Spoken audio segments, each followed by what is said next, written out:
over talking to me in the bed, and I remember the sun through the window like was shining past him. Like, so I know you real spiritual. Like, did that mean something to you? How now the light was shining through the window? Then I didn't realize it. Now I look at him like, dang, like it was like he was an angel right there. Yeah. And then he went to use the restroom, and I was in the bathroom talking to him. He was on the phone with his best friend Theo, and they was laughing about stuff, and I was telling him about my dream. And he hadn't had a dream, but he had a dream that he was getting killed. And I remember telling him, boy, ain't nobody, you did nothing, don't nobody want to kill you. What? Yeah. What? This was the joke that we was joking the same day, the morning. So had the dream? He had a dream. I hadn't already had a dream that Sunday. His grandma came to me. His grandma alive, or she did? no, So she came to you in your dream. Mm-hmm. Do y'all believe in? Because I know everybody have their own interpretation of what's going on with death or warnings. Do you honestly believe that people know they're gonna die before they die?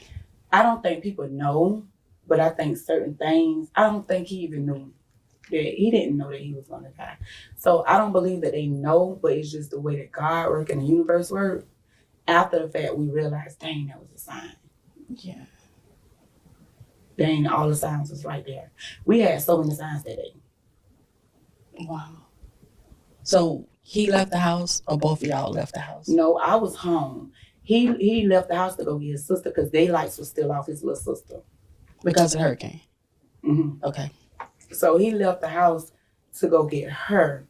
But, okay, fast forward, it's a lot that went on that day. We fast forward into the day to the time that he actually left.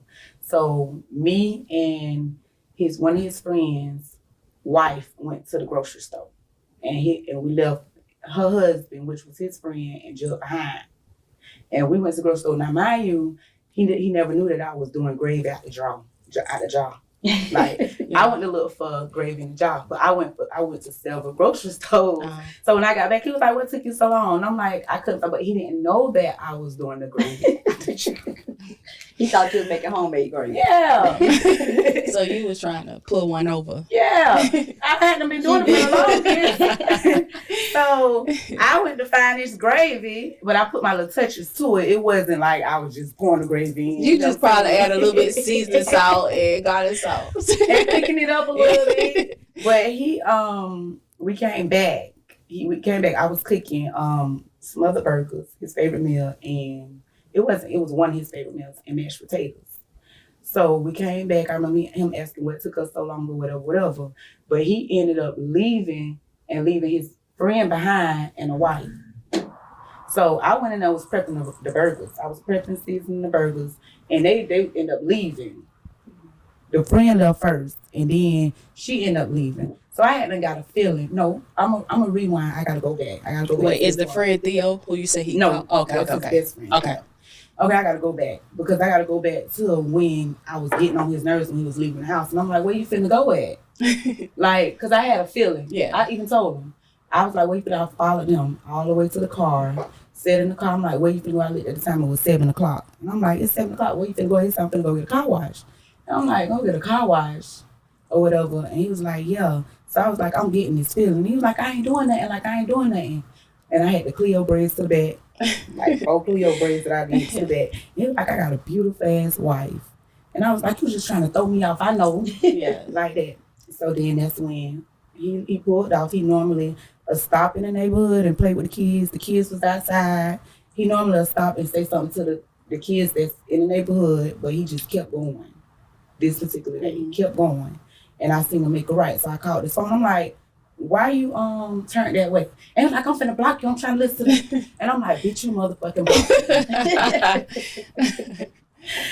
And then I left it alone, went and prepped the burgers. My phone was upstairs on the charger. I'm prepping the burgers or whatever. And I hadn't got this feeling. I'm like, "Lord, please don't just put him in jail. Please don't let nothing happen." I'm like, "What I'm talking about put him in jail? He ain't doing nothing to go to jail." So real quick, when you say it was 7:00, like I know you to know that you watch the clock all the time. Is that the reason why? No, I just looked at the time. Okay, because I know you always post like 11:11. 11. No, I started that after he died. Okay. I started getting in tune with that spiritually after. I started seeing that number all the time. Okay. So back to the car. Okay. So I'm prepping the burgers and I'm like, God, please just put him in jail. I'm like, what you gonna put him in jail for? He ain't doing that or whatever. So next thing you know, I was finna go get my phone to aggravate him again. Cause I used to be a bug. So I was going to get my phone. I remember going up the steps to get my phone. And the last step, it was like a rain that I never heard before. It was like a different type of rain. And I picked the phone up. It was my cousin Angel. She was like, "Why niece? Judge just got shot." And I'm like, huh? Now that was like, they pronounced him dead at 7:21. He left the house at 7 o'clock. Wow. So I'm like, huh? And she was like, Judge, I was like, where he at? She was like, Hilltop. I was like, he know he don't supposed to be in no Hilltop. Not because of people want to kill him, but you know that situation. So I'm like, he know he don't supposed to be in the Hilltop, and we'll get to that later, about that. But so I called Mumu. I'm like, Mumu, come back and get me, because we only had one car. So Mumu came back and got me. She had her kids in the car, but I left my kids at home with his sister.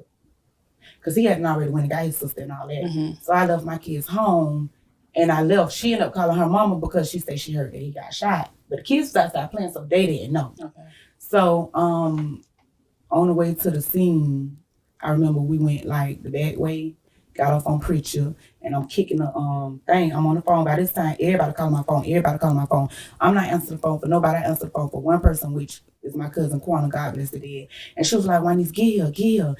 She said, he's still breathing. I said, he's still breathing. Like, it's that bad? She was like, just come on, Juanice, come on. I'm like, I'm coming. I remember kicking and screaming, kicking. I'm like, Mumu, drive this motherfucking car. Like, get them, like, and she was like, my kid, I don't give a fuck. You know what I'm saying? Not saying I ain't care about kids, but like, now I'm like, God, please let me get to him. Because I always felt like we like fed off each other. I always felt like if he would have heard me, he would have fought. You know what I'm saying? I feel like he could save me and I could save him. Right.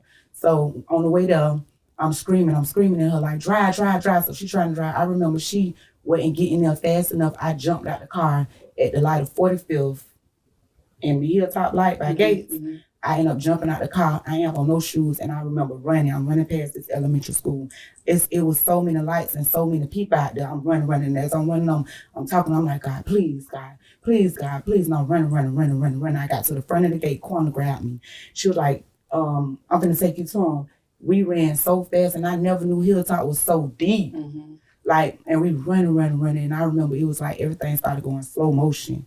And we got to where he was at, but he was so far from where I stopped at. So I seen the car first. And like when I seen the car, I went into like a tunnel vision. And I looked down, and his mama by that time, because I had to call her on the way there, she was standing right there, but she didn't know that he was dead or nothing. She thought that he was on the ambulance getting worked on or whatever. And I say, that's him right there. And she looked and she just fell to the ground. I remember screaming so loud to God. I was like, God, I prayed for him. I prayed for him more than I prayed for myself. Like, that was the worst. It was like I had an out-of-body experience. It's like I went in my body and I was out of my body, but I seen everything. I seen everybody. I seen what everybody was doing. Everybody probably thought that I was out of my mind because I was like really losing it. But it was like I wasn't in my body. It was the worst day of my life. So did they let you go to him? No, they actually was able to take me closer, and like how Hilltop set up, I was like farther down, and he was like right here laid on the ground like a little farther. And I seen his slides, and they had to put the cover over him. I seen his slides hanging out the bottom and his dreads hanging out the top of the cover, but they had him covered up. And I remember screaming, Jug, get up, please, Jug. But I was screaming his name so loud, I just wanted him to get up. Like, I'm like, please, Jug, please. I'm like, God. Like, I was just screaming God so loud because I used to pray for him more than I prayed for me. That had to be devastating. Oh, yeah, it was so hard. That was the worst time of my life. Like, it was hard. Wow. Having to grieve and plan a funeral. I don't think I even ever really got to grieve because it was so much going on. In the midst of that, I really wasn't here. I really wasn't here for real. Like you just floating. It was just like I was just going. I was numb and I just really wasn't here. And I never told my kids. I never had to tell them because How did they find out? They seen it on the news. Wow. My sister-in-law, mama, took them to her house and it came on the news, and that's how my kids found out. So your oldest son, how old was he at the time? LeJud was 8, Yon was 6, Baby J was 4, and Lyric was 2. So when they saw it on the news, did they call you? No, I was still out on the scene, so I was still like, they wasn't even around me. I think they brought them to me later on. I don't even remember. Like, I wasn't even really worried about my kids at the time. I'm gonna be honest. Like, I was just like so devastated because that was like my brother more than my husband. He was my brother. Like, we grew up together. We struggled together. Feel me? We came from a 1-bedroom apartment with door mattress. You know what I'm saying? Like, that was your family. Yeah. So it was just like I had to adjust to life without him. I had to learn how to live without him. I had to learn how to do everything. I didn't know what I liked to do because my world was revolved around him. It was always us versus me and my kids. Because y'all met at such a young age. Yeah. So y'all practically planned y'all whole life together. I don't even think that we planned it. We just did it.